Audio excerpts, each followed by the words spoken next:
जय श्री कृष्णा, राधे राधे सभी को। कैसे हैं आप सभी लोग। आज है हमारा डे 27 यानी 27वां दिन। तो चलिए श्रीमद् भगवद गीता का यथास्वरूप शुरू करते हैं। लेके प्रभु जी का नाम।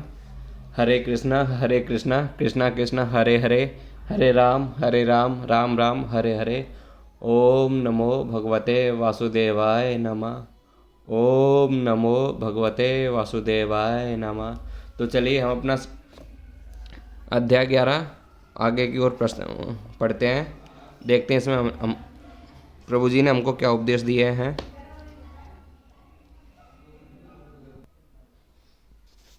आप आदि देव सनातन पुरुष तथा इस दृश्य जगत के परम आश्रित हैं। आप सब कुछ जानने वाले हैं। आप ही वह सब कुछ हैं जो जानने योग्य है। आप भौतिक गुणों से परे परम आश्रय हैं। अनंत रूप यह संपूर्ण दृश्य जगत आपसे व्याप्त है।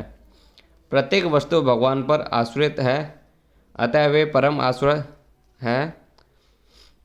निधानम का अर्थ है ब्रह्म तेज समेत सारी वस्तुएं भगवान कृष्ण पर आश्रित हैं। वे इस संसार में घटित होने वाली प्रत्येक घटना को जानने वाले हैं, और यदि ज्ञान का अर्थ अंत है तो वे ही समस्त ज्ञान के अंत हैं। अतः वे ज्ञाता हैं और योग्य वेद भी वे जानने योग्य हैं, क्योंकि वे सर्वव्यापी हैं।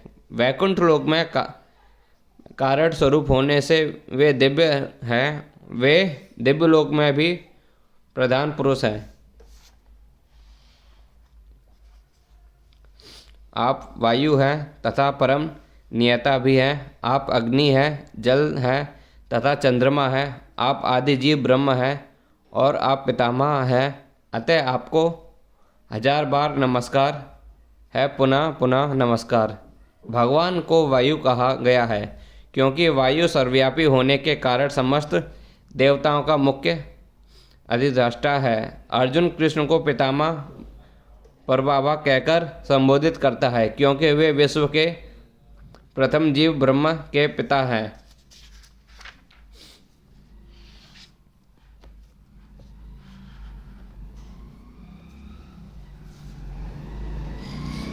आपको आगे कुछ तथा चारों ओर नमस्कार है। हे असीम शक्ति, आप अनंत पराक्रम के स्वामी हैं। आप सर्वव्यापी, अतः आप सब कुछ हैं। कृष्ण के प्रेम से अभिकृष्ट उनका मित्र अर्जुन सभी दिशाओं से उनका नमस्कार कर रहा है। वह स्वीकार करता है कि कृष्ण समस्त बल तथा पराक्रम के स्वामी हैं और युद्ध भूमि में एकत्र समस्त योद्धाओं से कहीं अधिक श्रेष्ठ हैं। विष्णु पुराण में कहा गया है, आपको समक्ष जो भी आता है वह चाहे देवता ही क्यों न हो, हे भगवान, वह आपके द्वारा ही उत्पन्न है।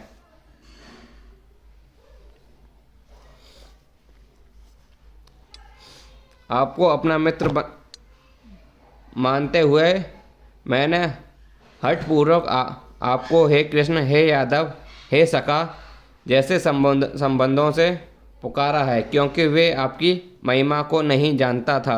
मैंने मूर्खतावश या प्रेमवश में जो कुछ भी किया है, कृपया उसके लिए मुझे क्षमा कर दें। यही नहीं, मैंने कई बार आराम करते समय, एक साथ लेटे हुए या साथ साथ खाते या बैठे हुए, कभी अकेले तो कभी अनेक मित्रों के साथ समक्ष आपका अनादर किया है। हे अच्युत्य, मेरे इन समस्त अपराधों को क्षमा करें।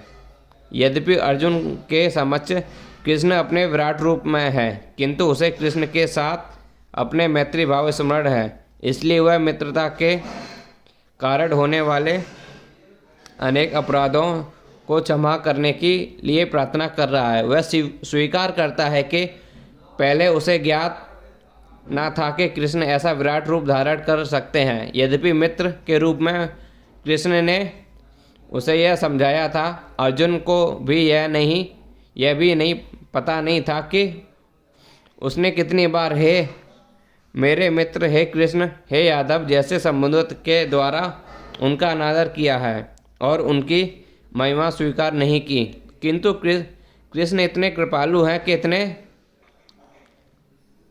ऐश्वर्यमंडित होने पर भी अर्जुन से मित्र का भूमिका निभाते रहे। ऐसा होता है भक्त तथा भगवान के बीच दिव्य प्रेम का आनंद। आदान प्रदान जीव तथा कृष्ण के समस्त शाश्वत रूप से स्थिर है, इसे बुलाया नहीं जा सकता। जैसा कि हम अर्जुन के आचरण में देखते हैं, यद्यपि अर्जुन विराट रूप का ऐश्वर्य देख चुका है, किंतु वह कृष्ण के साथ अपनी मैत्री भूल नहीं सकता।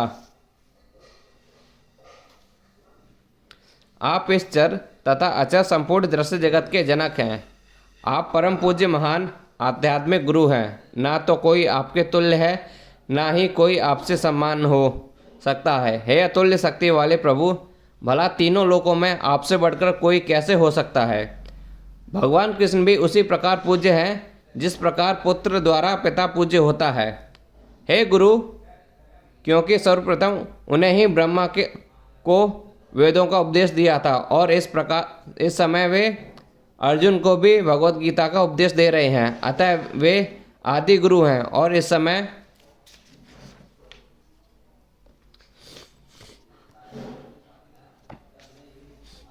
किसी भी प्रामाणिक गुरु को कृष्ण से प्रारंभ होने वाली गुरु परंपरा का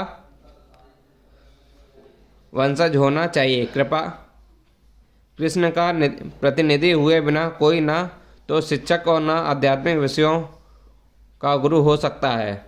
भगवान को सभी प्रकार से नमस्कार किया जा रहा है।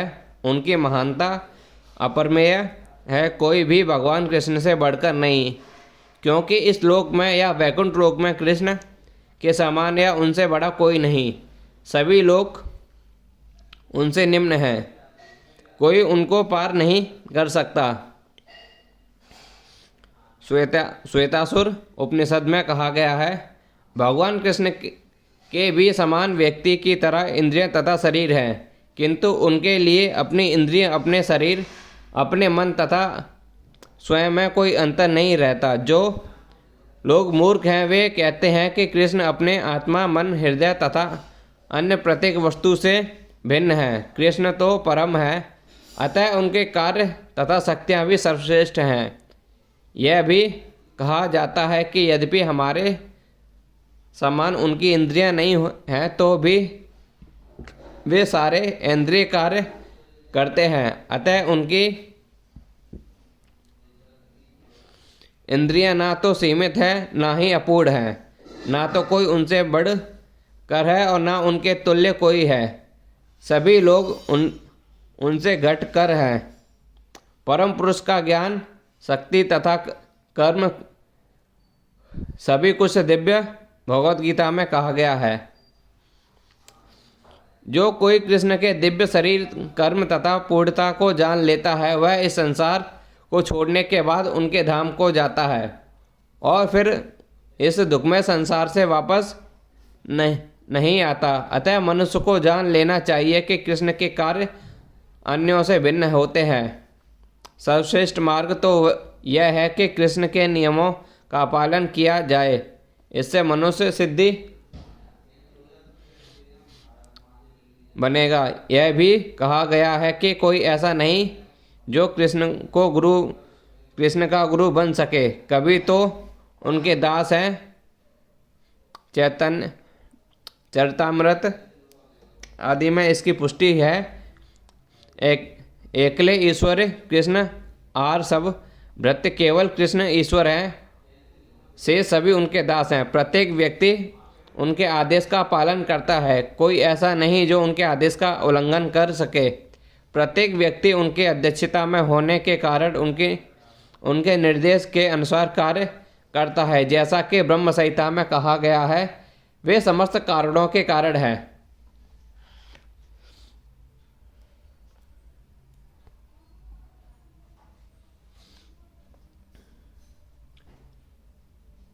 और आप प्रत्येक जीव द्वारा पूजनीय भगवान हैं। अतः मैं गिर कर सादर प्रणाम करता हूँ और आपकी कृपा की याचना करता हूँ। जिस प्रकार पिता अपने पुत्र की ठिठाई सहन करते हैं, या मित्र अपने मित्र की दृष्टा सहन कर लेता है, या प्रिय अपने प्रिय का अपराध सहन कर लेता है, उसी प्रकार कृष्ण आप कृपा करके मेरी त्रुटियों को सहन कर लें।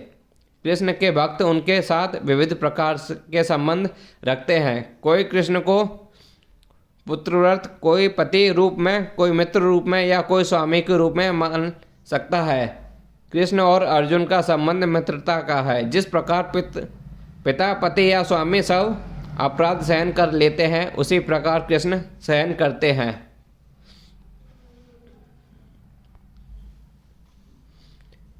पहले कभी ना देखे गए आपके इस विराट रूप का दर्शन करके मैं पुलंकित हो रहा हूँ, किंतु साथ ही मेरा मन भयभीत हो रहा है।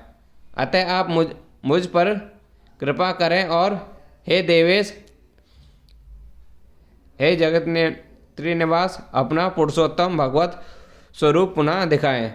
अर्जुन को कृष्ण पर विश्वास है, क्योंकि वह उनका प्रिय मित्र है,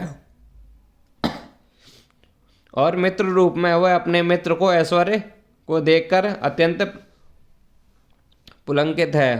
अर्जुन यह देखकर अत्यंत प्रसन्न है कि उनके मित्र कृष्ण भगवान हैं और वे ऐसा विराट रूप प्रदर्शित कर सकते हैं, किंतु साथ ही वह इस विराट रूप को देखकर भयभीत है कि वह अपने अनन्य मैत्री भाव के कारण कृष्ण के प्रति अनेक अपराध किए हैं। इस प्रकार भयवश उनका मन विचलित है, यद्यपि भयभीत होने का कोई कारण नहीं है। अतएव अर्जुन कृष्ण से प्रार्थना करता है कि वे अपना नारायण रूप दिखाएं, क्योंकि वे कोई भी रूप धारण कर ले सकते हैं।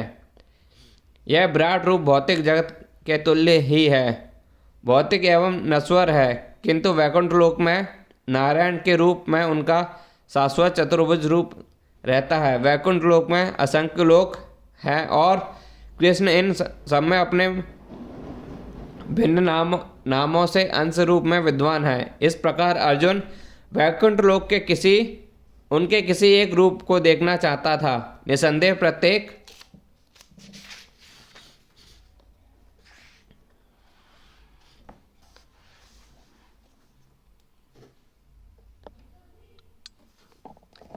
वैकुंठ लोक में नारायण का स्वरूप चतुर्भुज है, किंतु इन चारों हाथों में वे विभिन्न क्रम से शंख, गदा, कमल तथा चक्र के चिन्ह धारण किए रहते हैं। विभिन्न हाथों में इन चारों चिन्हों के अनुसार नारायण मित्र नामों से पुकारे जाते हैं। ये सारे रूप कृष्ण के ही हैं, इसलिए अर्जुन कृष्ण के चतुर्भुज रूप का दर्शन करना चाहता है।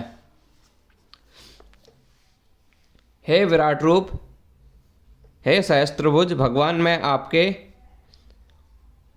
मुकुटधारी चतुर्भुज रूप का दर्शन करना चाहता हूँ, जिससे आप अपने चारों हाथों में शंख, चक्र, गदा तथा पद्म धारण किए हुए हैं। मैं उसी रूप को देखने की इच्छा करता हूँ। ब्रह्म संहिता में कहा गया है, भगवान सैकड़ों हजारों रूपों में नित्य विद्वान रहते हैं, जिनमें से वे राम, नरसिंह, नारायण उनके मुख्य रूप हैं। तो रूप असंख्य हैं, किंतु अर्जुन को ज्ञात था कि कृष्ण ही आदि भगवान हैं, जिन्होंने यह छठे विश्व रूप धारण किया है। अब यह प्रार्थना कर रहा है कि भगवान अपने नारायण नित्य रूप का दर्शन दें। इस श्लोक में श्रीमद् भागवत के कथन की निसंदेह पुष्टि होती है कि कृष्ण आदि भगवान हैं और अन्य सारे रूप उन्हीं से प्रकट होते हैं। वे अपने अंशों से भिन्न नहीं हैं और वे अपने असंख्य रूपों से भी ईश्वर ही बने रहते हैं। इन सारे रूपों में तरुण दिखते यही है भगवान का स्थायी लक्षण। कृष्ण को जानने वाला इस भौतिक संसार के समस्त कलमश से मुक्त हो जाता है।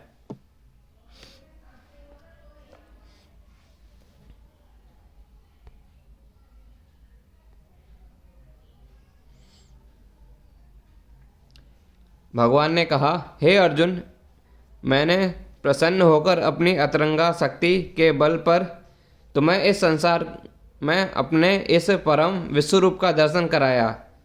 इसके पूर्व अन्य किसी ने इस असीम तथा तेजोमय आदि रूपों को नहीं देखा था। अर्जुन भगवान के विश्वरूप को देखना चाहता था, अतः भगवान कृष्ण ने अपने भक्त अर्जुन पर अनुकंपा करते हुए उसे अपने तेजोमय तथा ऐश्वर्य विश्वरूप को दर्शन कराया। यह रूप सूर्य की भांति चमक रहा था और इसके मुख निरंतर परिवर्तित हो रहे थे। कृष्ण ने यह रूप अर्जुन की इच्छा को शांत करने के लिए ही दिखलाया। यह रूप कृष्ण की उस अतरंगा शक्ति द्वारा प्रकट हुआ जो मानव कल्याण से परे है। अर्जुन से पूर्व भगवान के इस विश्वरूप को किसी ने दर्शन नहीं किया था, किंतु जब अर्जुन को यह रूप दिखाया गया तो स्वर्गलोक तथा अन्य लोकों के भक्त भी इसे देख सके। उन्होंने इस रूप को पहले नहीं देखा था, केवल अर्जुन के कारण वे इसे देख पा रहे थे। दूसरे शब्दों में कृष्ण की कृपा से भगवान के सारे शिष्य भक्त उससे विश्वरूप का दर्शन कर सके, जिसे अर्जुन देख रहा था। किसी ने टीका की कि जब कृष्ण संधि का प्रस्ताव लेकर दुर्योधन के पास गए थे तो भी उसे इसी रूप का दर्शन कराया गया था। दुर्भाग्यवश दुर्योधन ने शांति प्रस्ताव स्वीकार नहीं किया, किंतु कृष्ण ने उस समय अपने कुछ रूप दिखलाए थे, किंतु वे रूप अर्जुन को दिखाने गए इस रूप से सर्वथा भिन्न थे। यह सृष्टा कहा गया है कि इस रूप को पहले किसी ने भी नहीं देखा था।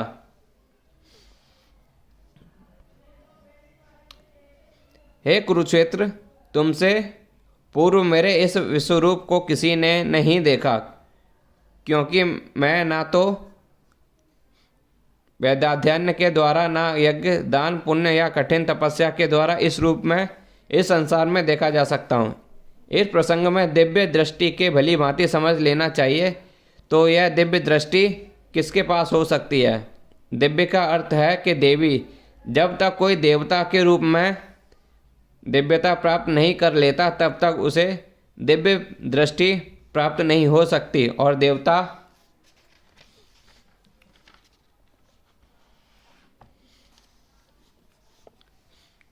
वैदिक देवता कौन है? वैदिक शास्त्रों का कथन है कि जो भगवान विष्णु के भक्त हैं वे देवता हैं।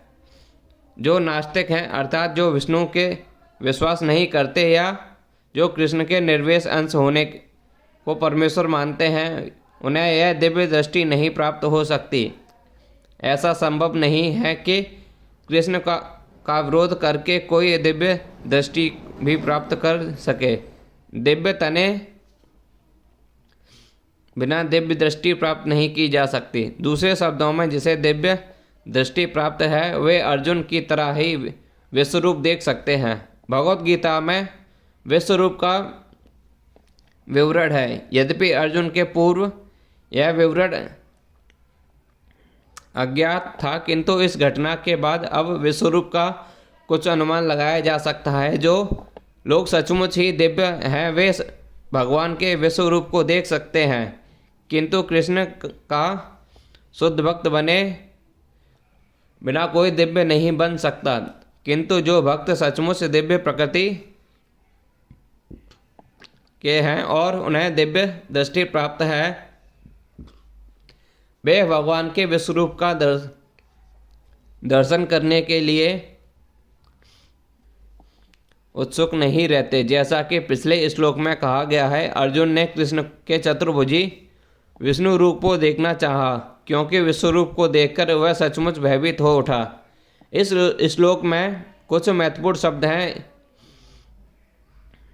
जो वेदों तथा यज्ञानुष्ठानों से संबंधित विषयों के अध्ययन का निर्देश करता है। वेदों का अर्थ है समस्त प्रकार का वैदिक साहित्य तथा चारों वेद, ऋग्वेद, यजुर्वेद, सामवेद, अथर्ववेद एवं 18 पुराण।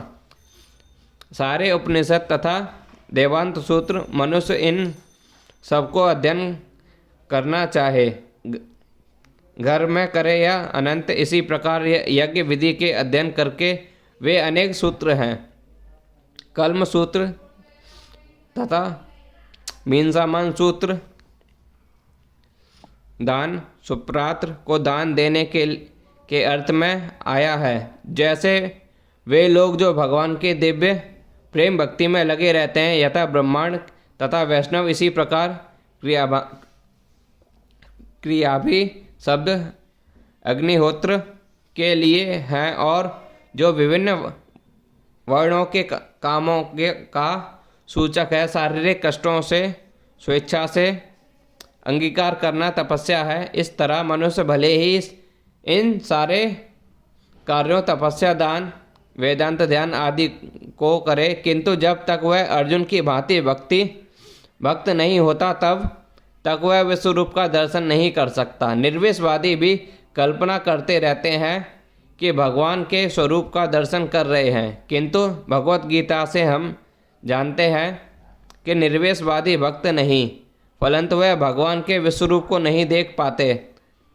ऐसे अनेक पुरुष हैं जो अवतारों की सृष्टि करते हैं, वे झूठे ही सम्मान व्यक्ति को अवतार मानते हैं, किंतु यह मूर्खता है।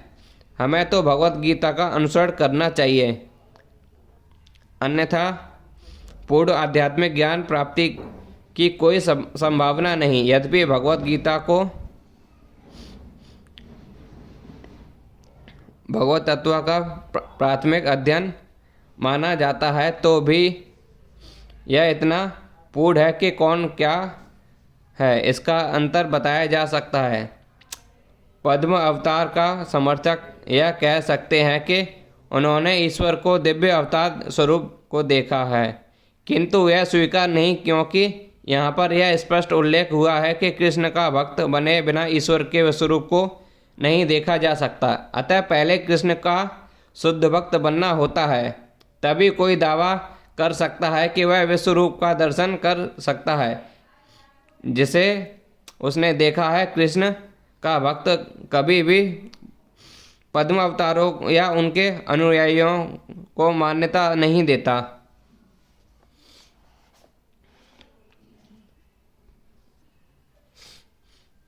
तुम मेरे इस भयानक रूप को देखकर अत्यंत विचलित एवं मोहित हो गए हो। अब इसे समाप्त करता हूँ। हे मेरे भक्त, तुम समस्त चिंताओं से पुनः मुक्त हो जाओ। तुम शांत चित्त से अब अपना इच्छित रूप देख सकते हो। भगवत गीता के प्रारंभ में अर्जुन अपने पूज्य पितामह भीष्म तथा गुरु द्रोण के वध के विषय में चिंतित था, किंतु कृष्ण ने उसे कहा कि वह अपने पितामह का वध करने से डरना नहीं चाहिए। जब कौरवों की सभा से धृतराष्ट्र के पुत्र द्रौपदी का विवस्त्र करना चाह रहे थे तो भीष्म तथा द्रोण मौन थे। अतः कर्तव्य व्योमुख होने के कारण इनका वध होना चाहिए। कृष्ण ने अर्जुन को अपने विश्वरूप का दर्शन यह दिखाने के लिए कराया कि लोग अपने कृत्य के कारण पहले ही मारे जा चुके थे। यह दृश्य अर्जुन को इसलिए दिखाया गया क्योंकि भक्त शांत होते हैं और ऐसे जघन्य कर्म नहीं है कर सकते। विश्वरूप प्रकट करने का अभिप्राय स्पष्ट हो चुका था जब अर्जुन कृष्ण के चतुर्भुज रूप को देखना चाह रहा था। अतः उन्होंने यह रूप दिखाया। भक्त कभी भी विश्वरूप देखने की रुचि नहीं लेता, क्योंकि इसमें प्रेमानुभूति का आदान प्रदान नहीं हो सकता। भक्ति या तो अपना पूजनीय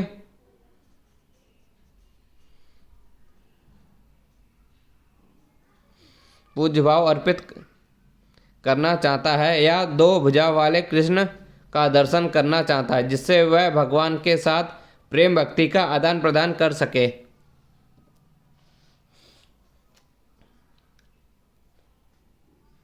संजय ने धृतराष्ट्र से कहा। अर्जुन इस प्रकार कहने के बाद भगवान कृष्ण ने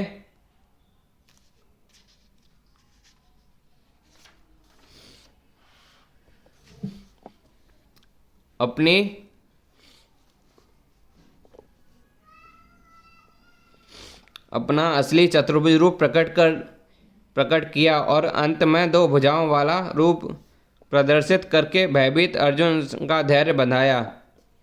जब कृष्ण वसुदेव तथा देवकी के पुत्र के रूप में प्रकट हुए तो पहले वे चतुर्भुज नारायण के रूप में ही प्रकट हुए, किंतु जब उनके माता पिता ने प्रार्थना की तो उन्होंने सामान्य बालक का रूप धारण कर लिया। उसी प्रकार कृष्ण को ज्ञात था कि अर्जुन उनके चतुर्भुज रूप को देखने का इच्छुक नहीं, किंतु चूंकि अर्जुन ने उनको इस रूप में देखने प्रार्थना की थी, अतः कृष्ण ने पहले अपना चतुर्भुज रूप दिखलाया और फिर वे अपने 2 भुजा वाले रूप में प्रकट हुए। सौभाग्यवश शब्द अत्यंत महत्वपूर्ण है। इसका अर्थ है अत्यंत सुंदर रूप। जब कृष्ण विद्यमान थे तो सारे लोग उनके रूप पर ही मोहित हो जाते थे, और चूंकि कृष्ण इस विश्वलोक के निर्देशक हैं, अतः उन्होंने समस्त भक्त अर्जुन का भय दूर किया और पुनः अपना सुंदर सौम्य रूप दिखलाया। ब्रह्म संहिता में कहा गया है, जिस व्यक्ति की आँखों में प्रेम रूपी अंजन लगा है वही कृष्ण के सौभाग्य रूप का दर्शन कर सकता है। जब अर्जुन ने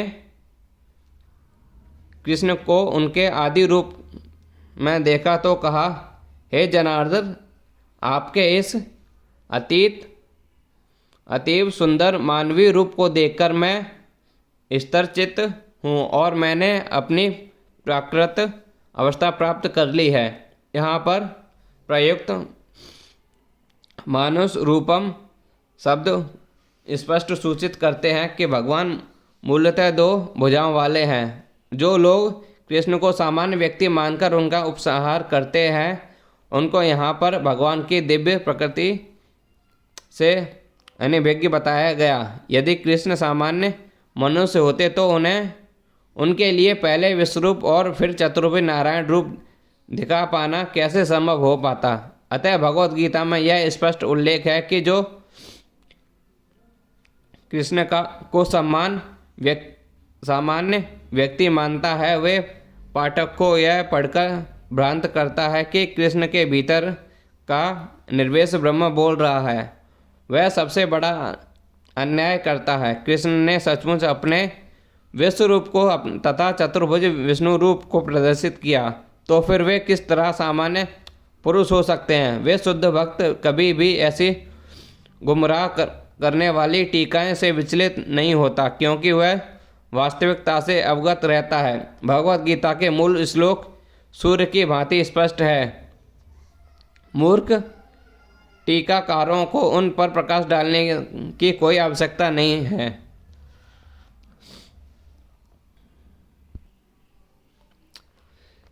श्री भगवान ने कहा, हे अर्जुन, तुम मेरे जिस रूप को इस समय देख रहे हो उसे देख पाना अत्यंत दुष्कर है। यहाँ तक कि देवता भी इसे अत्यंत प्रिय रूप को देखने की ताक में रहते हैं। इस अध्याय के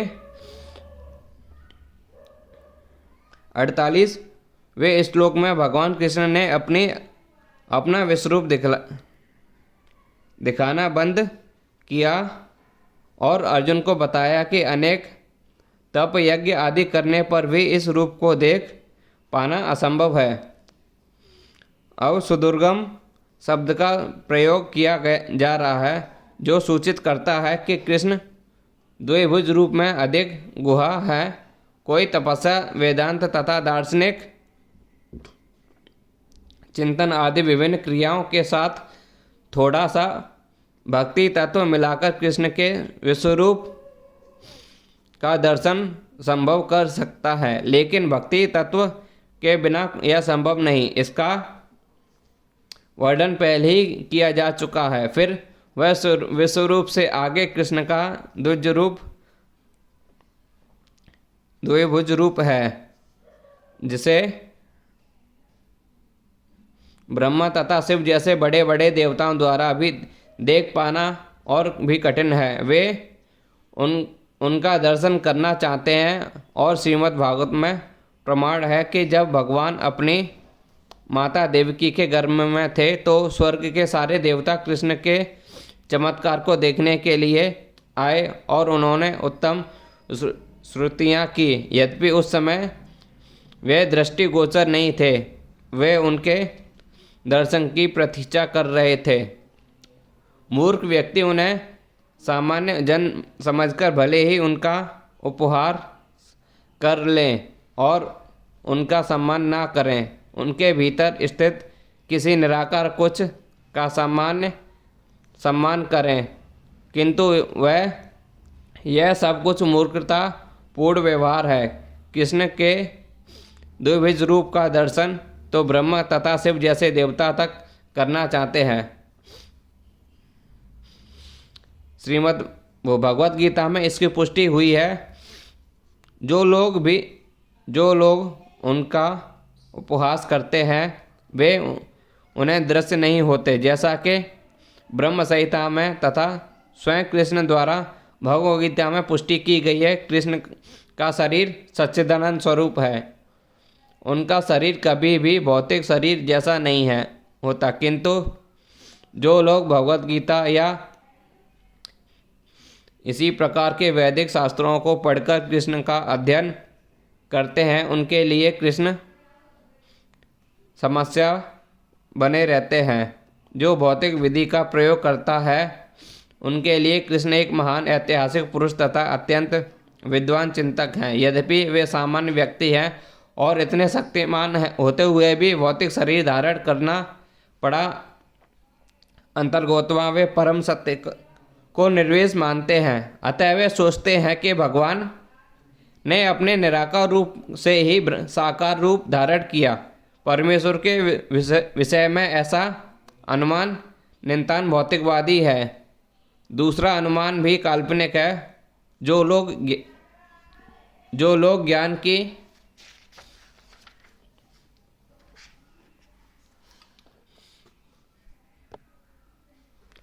खोज में हैं वे कृष्ण का चिंतन करते हैं और जिन्हें विश्व रूप से कम महत्वपूर्ण मानते हैं। इस प्रकार कुछ लोग सोचते हैं कि अर्जुन के समक्ष कृष्ण का जो रूप प्रकट हुआ था वह उनके साकार रूप से अधिक महत्वपूर्ण है। उनके अनुसार कृष्ण का साकार रूप काल्पनिक है। उनका विश्वास है कि परम सत्य व्यक्ति नहीं, किंतु भगवत गीता के 4th अध्याय में दिव्य विधि का वर्णन है और वह कृष्ण के विषय में प्रामाणिक व्यक्तियों से श्रवण करने की यही वास्तविक वैदिक विधि है। जो लोग सचमुच वैदिक परंपरा में हैं वे किसी अधिकारी से ही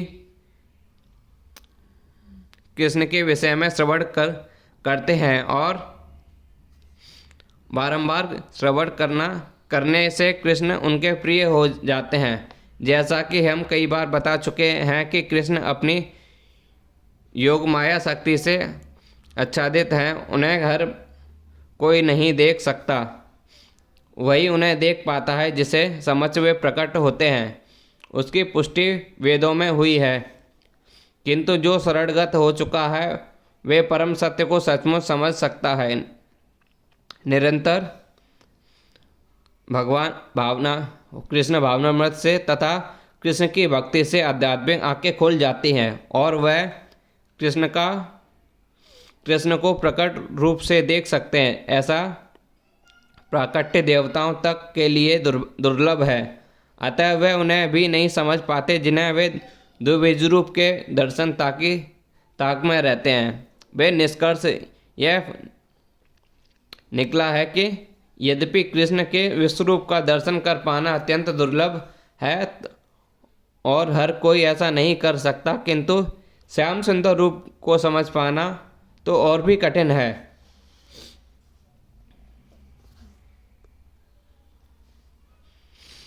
तुम अपने दिव्य नेत्रों से जिस रूप का दर्शन कर रहे हो उसे ना तो वेदाध्ययन से, ना कठिन तपस्या से, ना ही दान से, ना पूजा से ही जाना जा सकता है। कोई इन साधनों के द्वारा मुझे मेरे रूप में नहीं देख सकता।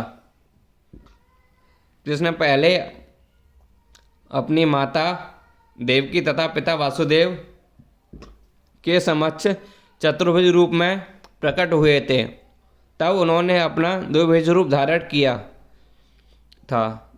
जो लोग नास्तिक हैं या भक्ति विहीन हैं, उनके लिए यह रहस्य को समझ पाना अत्यंत कठिन है।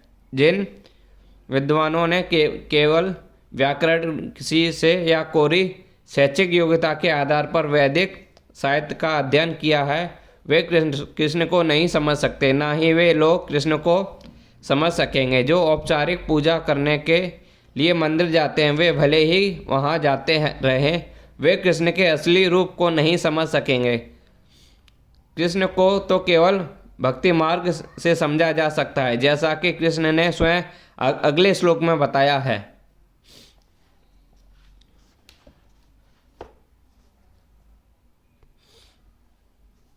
हे अर्जुन, केवल अनन्य भक्ति द्वारा मुझे उस रूप में समझा जा सकता है जिस रूप में मैं तुम्हारे समक्ष खड़ा हूँ, और इसी प्रकार मेरा शाश्वत दर्शन भी किया जा सकता है। केवल इस विधि से तुम मेरे ज्ञान के रहस्य को समझ पा सकते हो।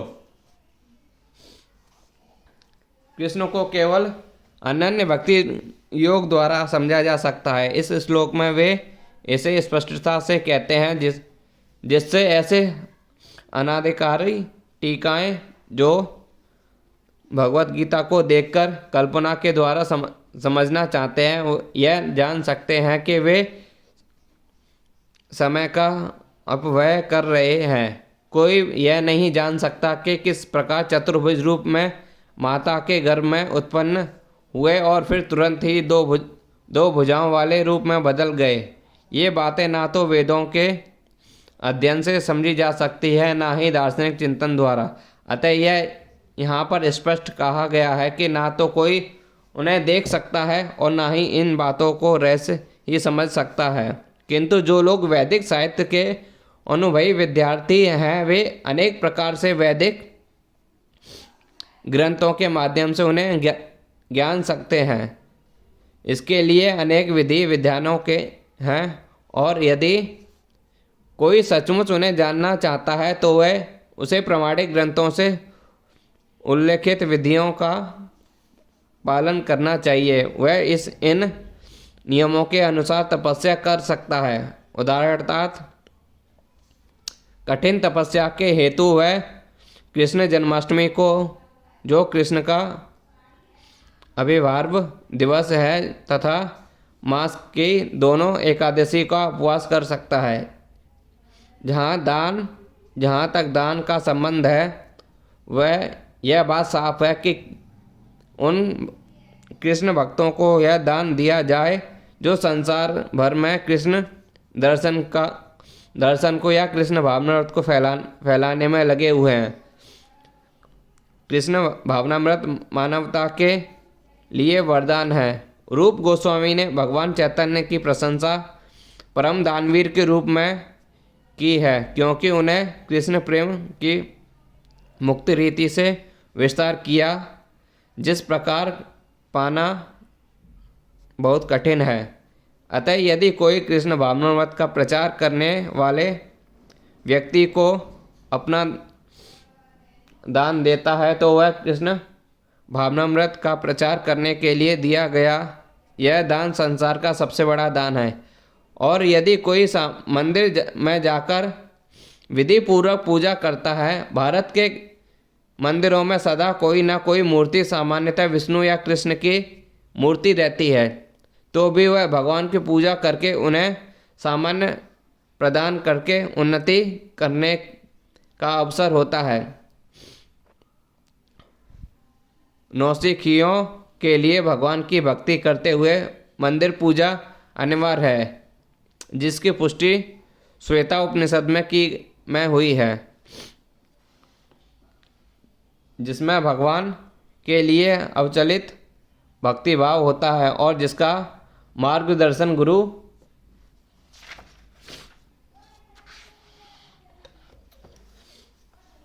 करता है, जिसमें भी उसकी वैसी अविचल श्रद्धा होती है, वह भगवान का दर्शन प्रकट रूप में कर सकता है। मानसिक चिंतन मनोधर्म द्वारा कृष्ण को नहीं समझा जा सकता। जो व्यक्ति प्रामाणिक गुरु से मार्गदर्शन प्राप्ति नहीं करता, उसके लिए कृष्ण को समझने का शुभारंभ कर पाना भी कठिन है। यहाँ पर तो कृष्ण शब्द का प्रयोग विशेष रूप से यह सूचित करने के लिए हुआ है कि जो कोई अन्य विधि ना बताई जा सकती, ना प्रयुक्त की जा सकती, ना कृष्ण को समझने में सफल हो सकता।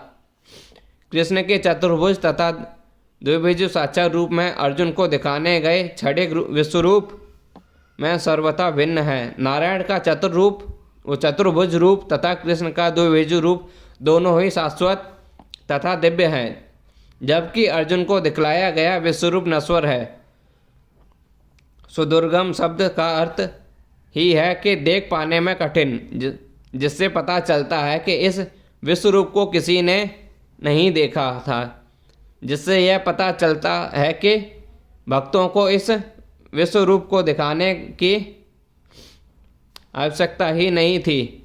इस रूप को तो कृष्ण ने अर्जुन की प्रार्थना पर दिखाया था, जिससे भविष्य में यदि कोई अपने को भगवान का अवतार कहे तो उससे कह सकें कि तू अपना विश्वरूप दिखलाओ। पिछले श्लोक में ना शब्द की पुनरुक्ति सूचित किया करती है कि मनुष्य को वैदिक ग्रंथों से पंडितय का गर्व नहीं होना चाहिए। उसे कृष्ण की भक्ति करनी चाहिए, तभी वह भगवत गीता की टीकाएं लिखने का प्रयास करता है। कृष्ण विश्व रूप से नारायण के चतुर्भुज रूप में और फिर अपने सहज द्विभुज रूप में परिणित होते हैं। इससे यह सूचित होता है कि वे वैदिक साहित्य में उल्लेखित चतुर्भुज तथा अन्य रूप कृष्ण के आदि द्विभुज रूप से ही उद्भूत हैं। वे समस्त उद्भवों के उद्भव हैं। कृष्ण इनसे भी भिन्न है। निर्विशेष रूप की कल्पना का तो कुछ कहना ही नहीं। जहाँ तक कि कृष्ण की चतुर्भुजी रूपों का संबंध है, यह स्पष्ट कहा गया है कि कृष्ण का सर्वाधिक निकट चतुर्भुजी रूप जो महाविष्णु के नाम से विख्यात है और ना जो कारण पर्व में शयन करते हैं तथा जिनके शाश्वत प्रवास में अनेक ब्रह्मांड निकलते हैं एवं प्रवेश करते रहते हैं, भगवान का अंश है। जैसा कि ब्रह्म संहिता में कहा गया है, जिसके श्वास लेने से ही जितने अनंत ब्रह्मांड प्रवेश करते हैं वे पुनः बाहर निकल आते हैं, वे महाविष्णु के अंश रूप हैं। अतः वे गोविंद या कृष्ण की पूजा करता हूँ जो समस्त कारणों के कारण हैं। अतः मनुष्य को चाहिए कि कृष्ण के साकार रूप को भगवान मानकर उन्हें पूजे, क्योंकि वे वही सच्चिदानंद स्वरूप हैं जो विष्णु के समस्त रूपों से उद्गम, वे समस्त अवतारों के उद्गम हैं। वे और आदि महापुरुष, जैसा कि भगवद गीता में से पुष्ट होता है। गोपाल तापनी उपनिषद में निम्नलिखित कथन आया।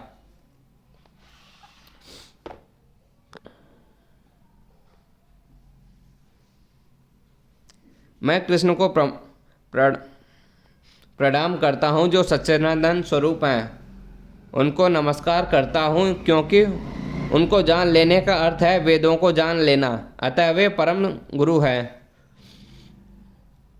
उसी प्रकरण से कहा गया है, कृष्णो वे परम देवतम। कृष्ण भगवान हैं। गोपाल तामनी और तापमी उपनिषद को एको वंशी सर्वड़ा कृष्ण ईश्वरम, वह कृष्ण भगवान है और पूज्य हैं। कृष्ण एक हैं किंतु वे अनंत रूपों तथा अंश अवतारों के रूप में प्रकट होते हैं। गोपाल तापनी। ब्रह्म संहिता का कथन।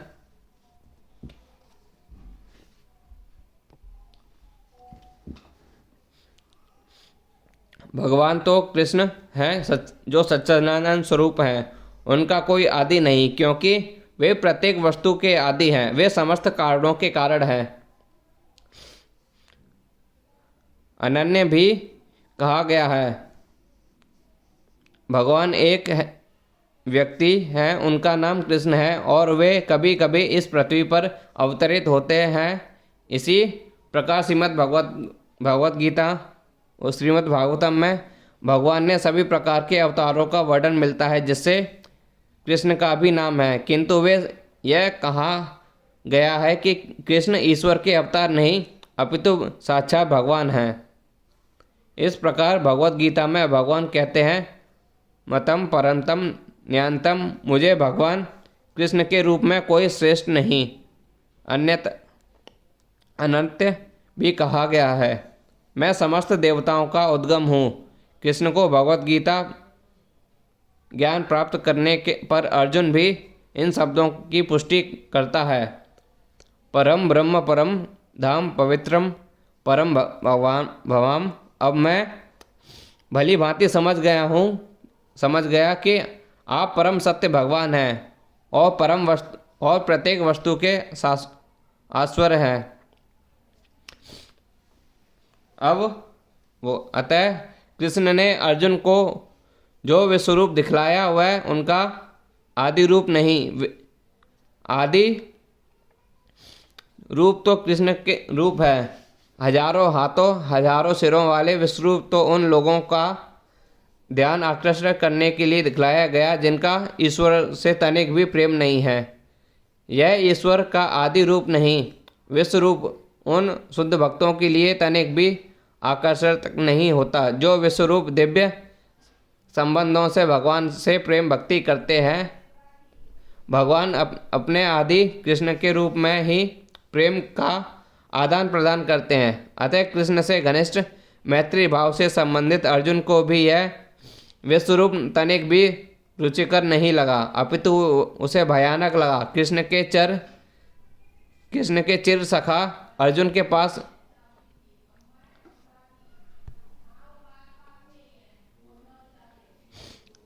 अवश्य ही दिव्य दृष्टि रही होगी। वह भी सामान्य व्यक्ति न था, इसलिए वह विश्वरूप से मोहित नहीं हुआ। यह उन लोगों को भले ही अलौकिक लगे जो अपने को सकाम कर्मों द्वारा ऊपर उठाना चाहते हैं, किंतु भक्ति में रत व्यक्तियों के लिए तो दो भुजा वाले कृष्ण के रूप में ही अत्यंत प्रिय है।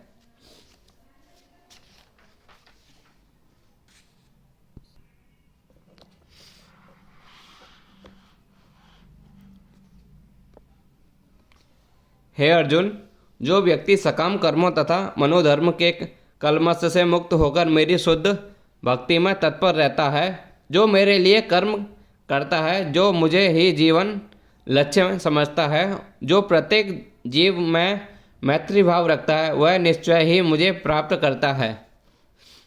जो कोई चिंतन व्योम के कृष्ण लोक में परम पुरुष को प्राप्त करके भगवान कृष्ण के घनिष्ठ संबंध स्थापित करना चाहता है, उसे स्वयं भगवान द्वारा बताए गए इस मंत्र को ग्रहण करना होगा। अतः वह श्लोक भगवत गीता का सार माना जाता है। भगवत गीता एक ऐसा ग्रंथ है जो उन बद्ध जीवों की ओर लक्षित है जो इसे भौतिक संसार में प्रभुत्व जताने में लगे हुए हैं और वास्तविक आध्यात्मिक जीवन के बारे में नहीं जानते।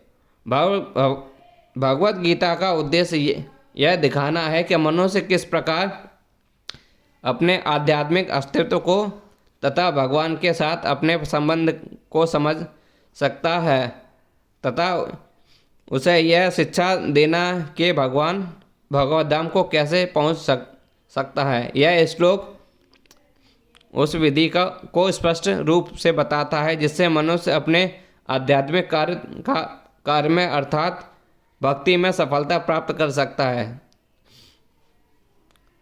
भक्ति रसमार्थ सिंधु में कहा गया है,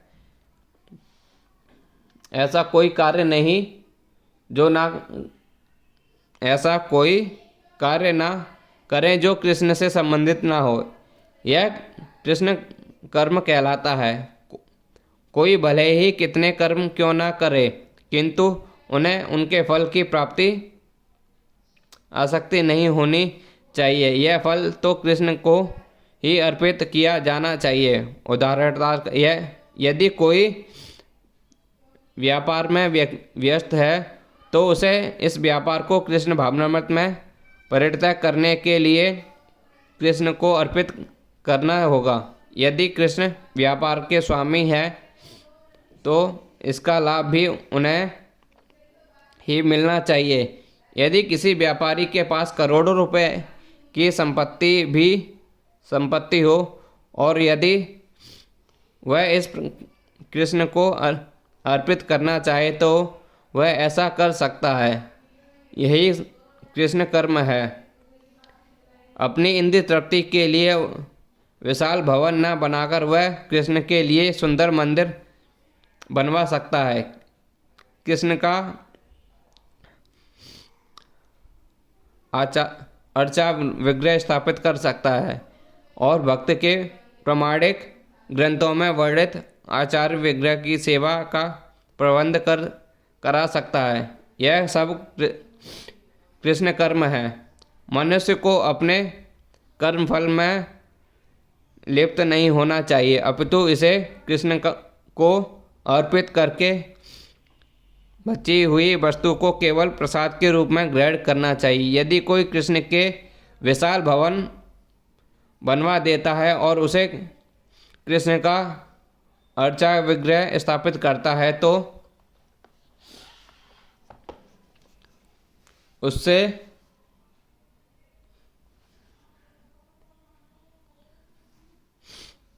उसे रहने की मनाही नहीं रहती, लेकिन कृष्ण को ही इस भवन का स्वामी मानना चाहिए। यह कृष्ण भावनामृत है। किंतु यदि कोई कृष्ण के लिए मंदिर नहीं बनवाया सकता तो वह कृष्ण मंदिर की सफाई में लग सकता है। यह भी कृष्ण कर्म है। यह बगीचे की देखभाल कर सकता है जिसके पास थोड़ी सी भी भूमि है, जैसा कि भारत के निर्धन से निर्धन व्यक्ति के पास भी होती है, तो वह उसका उपयोग कृष्ण के लिए फूल लगाने के लिए कर सकता है। तो वह तुलसी के वृक्ष लगा सकता है, क्योंकि तुलसी दल अत्यंत महत्वपूर्ण है और भगवत गीता में कृष्ण ने उनका आवश्यक बताया है। पन्न पुष्प फल। तो कृष्ण चाहते हैं कि जो लोग उन्हें पन्न पुष्प फल या थोड़ा जल भी भेंट करें, और इस प्रकार की भेंट से वे प्रसन्न रहते हैं। यह पत्र विशेष रूप से तुलसी दल ही है। अतः मनुष्य को चाहिए कि वह तुलसी का पौधा लगाकर उसे सींचे। इस तरह गरीब से गरीब व्यक्ति भी अपने को कृष्ण सेवा में लगा सकता है। कि ये कपित है उदाहरण में जिस तरह कृष्ण कर्म में लगाया जा सकता है।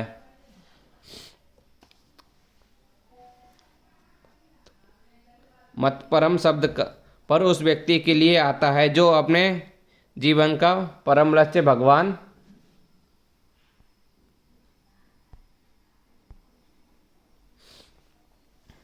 कृष्ण को परम धाम में उनकी संगति करना मानता है। ऐसा व्यक्ति चंद्र, सूर्य या स्वर्ग जैसे उच्चतर लोकों में अथवा इस ब्रह्मांड के उच्चतर स्थानों ब्रह्मलोक तक में जाने का इच्छुक नहीं रहता।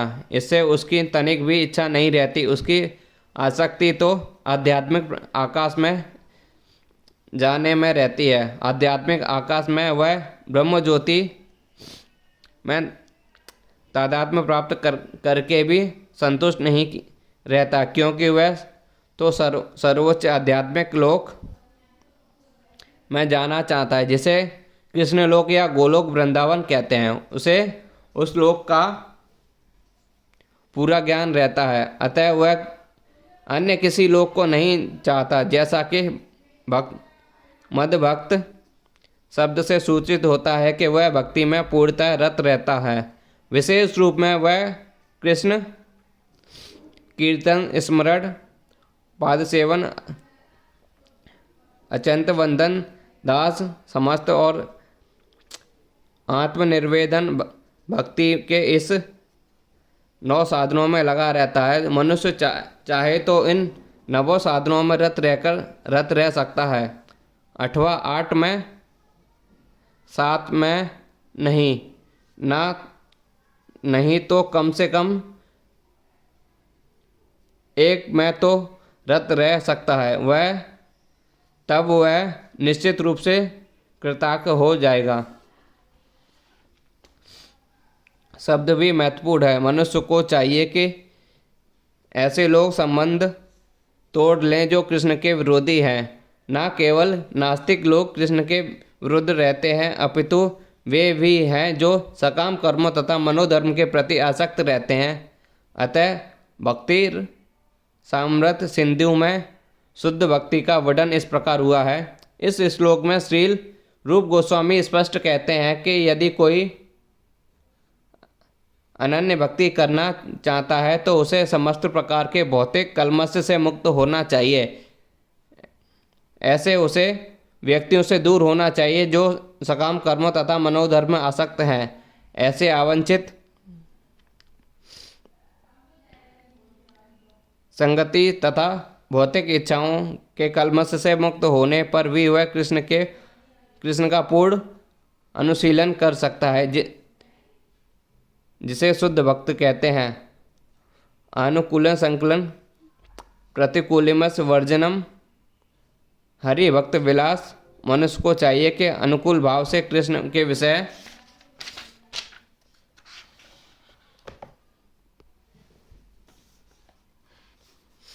में सोचे और उन्हीं के लिए कर्म करे, प्रतिकूल भाव से नहीं। कंस कृष्ण का शत्रु था।